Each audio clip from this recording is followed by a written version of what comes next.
Bom dia, alunos. Hoje é segunda-feira e estamos iniciando aí nossa primeira aula à distância, né? Eu sei que todos temos enfrentado algumas dificuldades em relação ao domínio da tecnologia, etc. Mas vamos tentar fazer o melhor, tá? Eu já adianto aí que provavelmente não vai dar tempo de estar editando os vídeos, né? Por conta de que o tempo geralmente é muito curto. Então, do jeito que sair aqui, saiu, tá? Não vai ter corte, nada desse tipo. Então, só relembrando o esquema de aulas, né? Vocês devem estar no WhatsApp no momento das aulas, de acordo com o que está no horário lá. Então, a rotina de vocês não vai mudar, né? Espero que vocês mantenham assim para a gente conseguir levar adiante as aulas e continuar esse conteúdo sem nenhum prejuízo para ninguém, ok? Eu tô com uma infecçãozinha de garganta, então talvez a voz falhe um pouco, mas eu vou tentar fazer o vídeo assim mesmo. Vamos continuando aqui. A gente ia iniciar agora nesse capítulo sobre razões trigonométricas no triângulo retângulo, parte 2, né? Anteriormente, a gente tinha visto lá na apostila 1, lá na página 106 da apostila, 107, né, da apostila 1,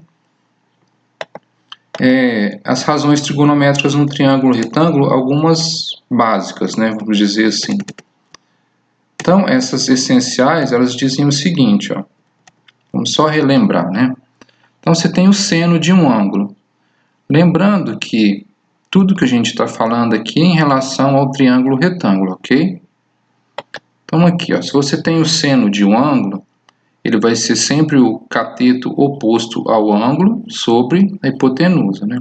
Então, o seno desse ângulo beta aqui, ó, vai ser o cateto oposto.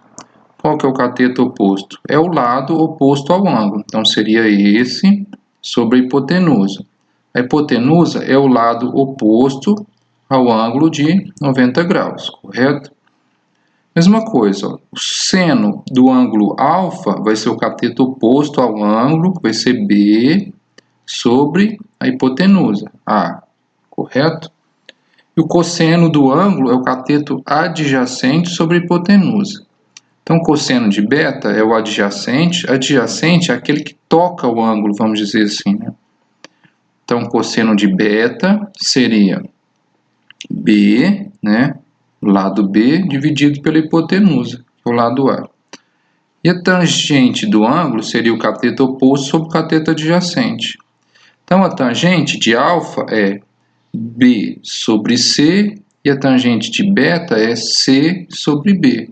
Notem que você sempre vai ter relação inversa. Por quê? Ó?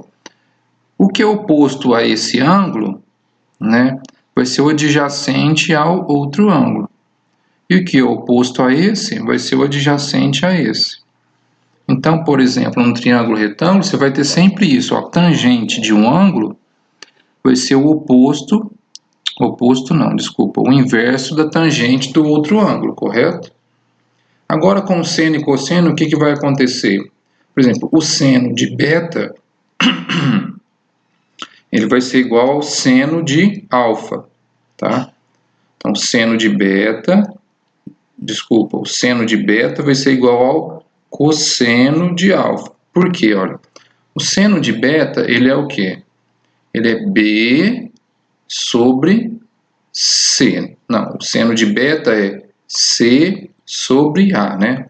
Então, o seno de beta é o cateto oposto, que é C sobre A, sobre a hipotenusa. E o cosseno de alfa? O cosseno de alfa também é C sobre A. Então, o seno de beta é C sobre A e o cosseno de alfa é C sobre A. Então, seno de beta é igual ao cosseno de alfa. Lembrando aqui, ó, então a gente viu algumas outras relações também, além do seno, cosseno e tangente, né? Lembrando que a gente está na apostila 1 aqui. Então, além do seno, cosseno e tangente, a gente viu a cotangente do ângulo, a secante e a cossecante, certo? Então, a cotangente ela é o cateto adjacente sobre o cateto oposto. né? Vamos comparar com uma tangente lá, voltando na página anterior. Ó, a tangente é o cateto oposto ao ângulo sobre o cateto adjacente. E a cotangente é o cateto adjacente sobre o oposto. Ou seja, a cotangente ela é o inverso da tangente, tá? Ou seja, ela é 1 sobre a tangente. A secante ela é hipotenusa sobre o cateto adjacente ao ângulo. Então, a secante ela é o inverso do seno. E a cossecante ela é hipotenusa sobre o cateto oposto. Então, ela é inversa do seno. E a secante é a inversa do cosseno. Ok? Agora, voltando lá para a apostila 2, que é o nosso objetivo hoje. Na apostila 2 inicia na página 120, né?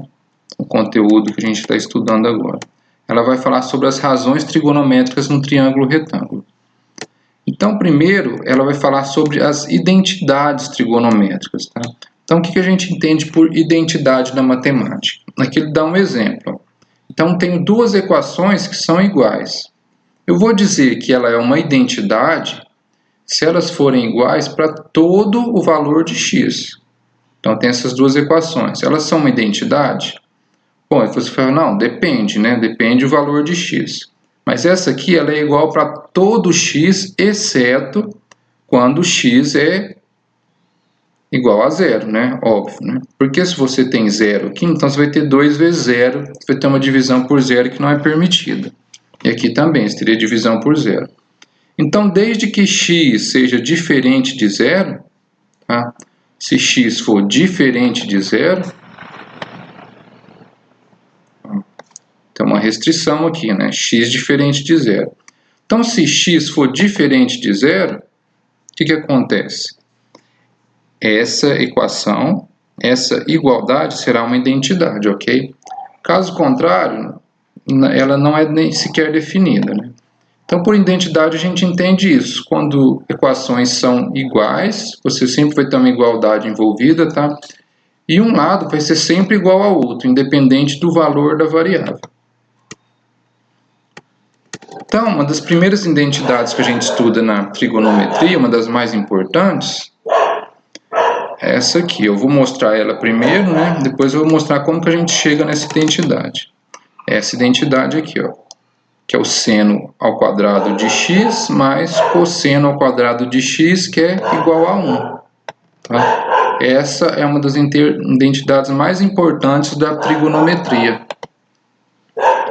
Por quê? Por que essa identidade e as outras que a gente vai estudar aqui são importantes? Porque você pode utilizar elas na simplificação de expressões, tá? Então, o interessante não é decorar essas relações. A gente vai ver outras aqui, por exemplo. São 6 relações iniciais, né? Interessante não é ficar decorando elas, mas entender, tá? De onde elas vêm e como que elas vão ser usadas. Elas vão ser usadas quando você for precisar simplificar uma expressão. Então, você está resolvendo lá alguma função que tenha, por exemplo, que tenha seno e cosseno nessa função, né? Você precisa simplificar ela para chegar a um resultado de forma mais simples. Então, você vai precisar dessas identidades, tá? Então, voltando lá no triângulo retângulo, a gente tem esse triângulo retângulo nessa figura, tá? É o triângulo ABC, tá? Esse triângulo tem catetos B e C, hipotenusa A, o ângulo em B é alfa e o ângulo em C é beta. Então, por Pitágoras, a gente sabe o seguinte, ó, que A ao quadrado, né, que é a hipotenusa, é igual à soma dos catetos ao quadrado. Então, C ao quadrado mais B ao quadrado. Então, a gente obtém essa relação aqui, correto? Isso é simples, né?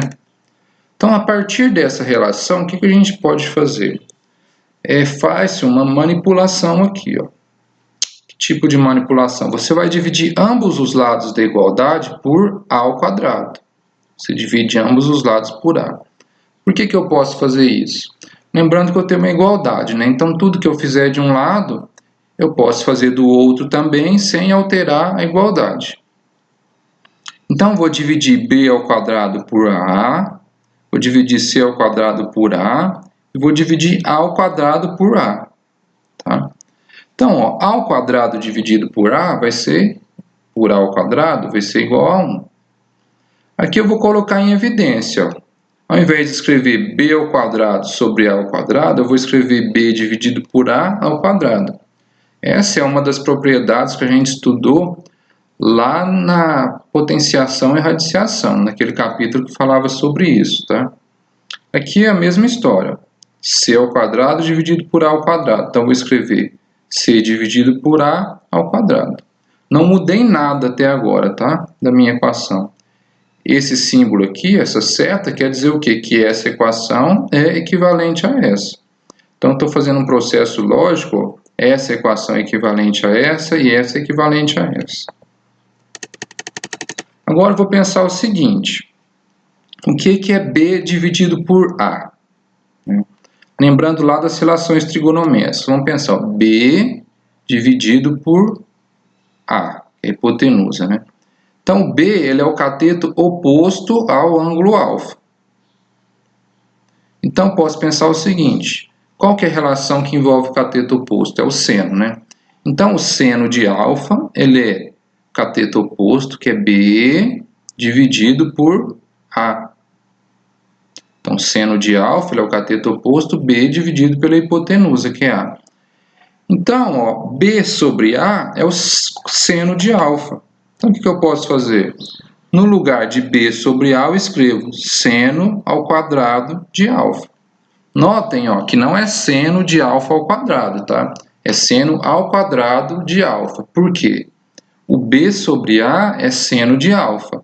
Então, se eu fizer seno de alfa vezes seno de alfa, o que eu tenho é seno ao quadrado de alfa, e não seno de alfa ao quadrado. Agora aqui, ó, C sobre A. O que é o C sobre A? Voltando lá na figura. C sobre A. O C é o cateto adjacente ao ângulo alfa. Então, posso dizer o seguinte, ó, que cosseno de alfa é C sobre A. Correto? Lá das relações trigonométricas. Então, ao invés de escrever C sobre A, eu escrevo cosseno de alfa. Tá? Como C sobre A está ao quadrado, vai ficar tudo ao quadrado. Então, essa relação aqui implica nessa. Ou nessa, tá? E nessa, quer dizer, né? Porque ao invés de considerar o ângulo alfa, posso considerar o ângulo beta.